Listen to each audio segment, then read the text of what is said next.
प्रत्याशियों की लिस्ट को लेकर हो रहा बवाल थमने का नाम नहीं ले रहा। गुरुवार को शुरू हुआ यह विवाद दिल्ली तक जा पहुंचा। हालांकि बीजेपी इस मामले को सिरे से खारिज कर रही है। रिपोर्ट आप देखिए।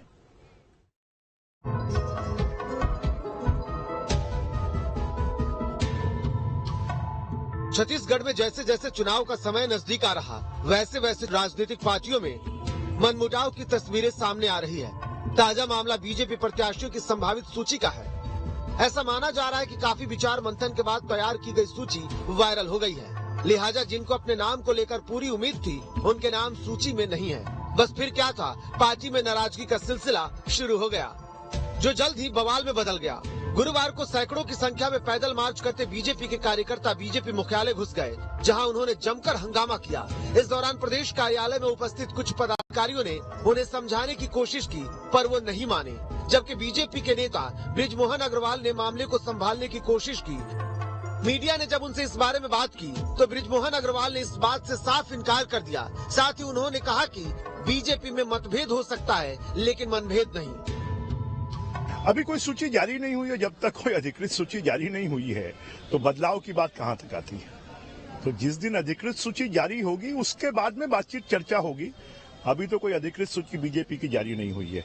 हर जगह टिकट के दावेदार एक से ज्यादा हैं, और इसलिए जब लोगों को लगता है कि नहीं इसको मिलने वाली है, तो ये एक राजनीति में स्वाभाविक प्रक्रिया होती है। मुझे लगता है ये कोई अजूबा नहीं है, ये सामान्य बात है, और ये हर चुनाव में होता है।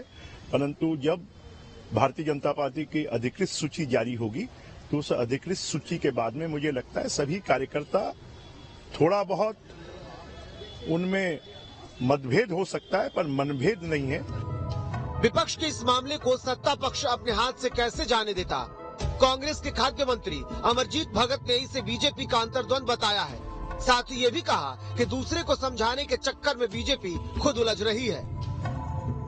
भारतीय जनता पार्टी इस समय अपने ही अंतर्द्वंद में फंसी हुई है, और दूसरे को उलझाने और घेरने के चक्कर में खुद उलझ गई है।